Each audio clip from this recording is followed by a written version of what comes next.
Hello everybody, this is Nick. I wanted to go over a little bit about the IMS solution and the bearings and everything about Porsche IMS bearings. I'm not going to get into a lot of it because it's going to take too long, but I'm just like, it's so funny what I just seen a little while ago on YouTube. Somebody showed a video how to install IMS solution bearing, and they just pretty much completely forgot that they had this right here, which is the instruction manual. If you flip the pages, you can actually get all your information here. You don't need to go anywhere. It actually comes with your kit. You get this little box. Let me show you the box. Hold on. And you open it up. There's going to be a little manual in here. This manual doesn't get chucked out. You actually take this manual out and you read it. You go through it. You got the pre-qualification, the 11 pre-qualification steps that you need to do. We got a little bit more than 11 because we're a certified installer. We actually send the oil out. But I wanted to make it kind of brief and just show you guys the order at least so you don't mess that up. All right, here's the order. This is how you're supposed to set it up, okay? You got this divider here. Of course, you're going to use thread sealing on your actual threads. Goes in like this. You don't take this. Let me show you. This is what I've seen. This is goofy right here. This is really, I don't know why it's so difficult. It's in the book. It's in the instructions. And guys are going to try to screw it in like this. I've actually seen this. I mean, does this look right? Obviously. This doesn't even go in. It's even a different thread pitch. Another thing I've seen is, I'm going to show you. Let me put this back on. Screw it on. That way you see the order. And I don't recommend installing these yourself because, there's a lot to it. You need to lock your engine. I'm seeing engines completely not locked. They're pulling the flange out. They're like, oh man, it's hard to remove it. But they don't even lock the cams. Lock the cams. It needs to be locked up because then you're going to be really up creek when that thing jumps timing, and then you're going to be bending the valves. I'm going to put this on right quick just to give you another look at this setup. All right, so here we go. We got everything installed. This is what it's supposed to look like once your bearing is installed. It's actually going to be more of like a kind of bent way like that. That's it. This is going to be to the side more. It's going to be like that. All right, this will screw in, of course, once you assemble it. Here's the order. Okay, you need this little cap. I see guys not putting this in. This here just blocks off your IMS tube. It's purposely done this way. Shout out to Jake Raby, the inventor. He did not invent this cap for it to just be like some kind of a ornament or something. You drill a hole through and wear it on your neck. This is actually to put inside the IMS shaft. It's in the book. If you read the book, it tells you how to put this in. There's a special tool you insert, you beat it with a hammer. There's going to be a video. I'm going to show you a brief installation how we did it. Obviously, the engine's already locked up, pre-qualified, the whole nine. The cylinders have been checked. Okay, so here's the order. All right, so this goes, let's pretend there's an IMS shaft here, tube. Here's your bushing. The bushing goes in this way, not this way, but this way, okay? All right.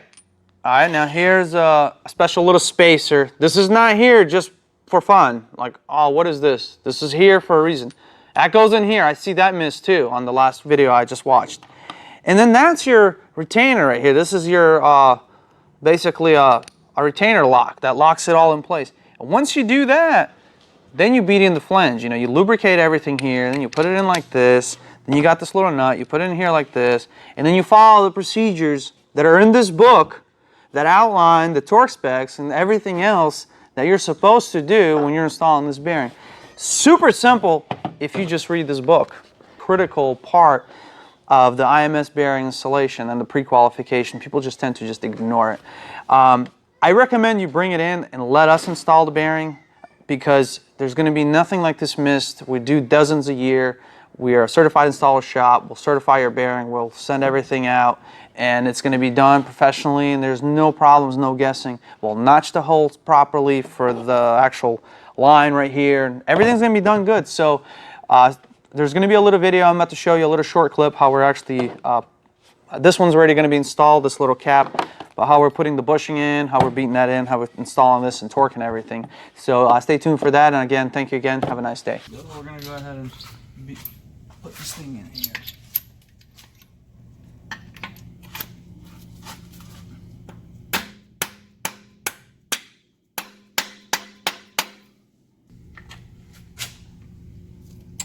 This is it. So we got the plug installed. Now we're going to put this in.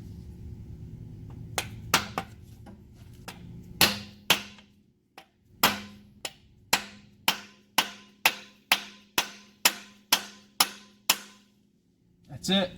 It's in.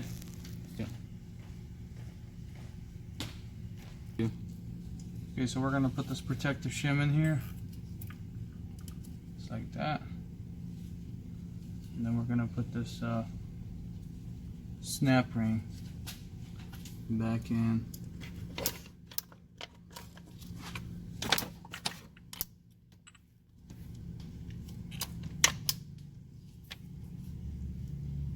That's like that. Now you got the protective shim and you got the snap ring all installed.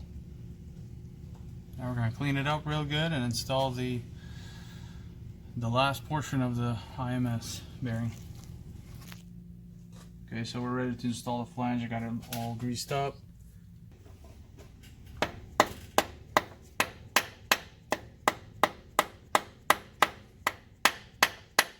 Okay, this hand tighten right here, so we're just going to tighten the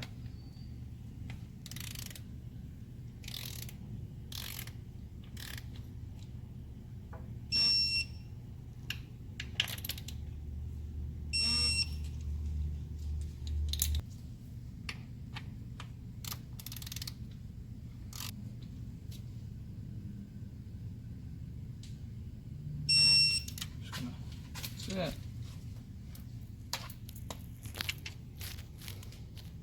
Alright, so this one is going to be tightened with this special made socket. And then we're going to do the final torque on it.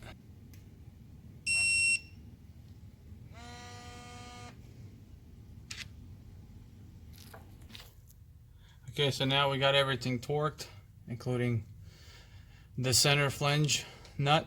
So it's all done. Put the rear main seal in here. A 2-year-old could put it together. See, you know, if a 2-year-old can do it, you can do it.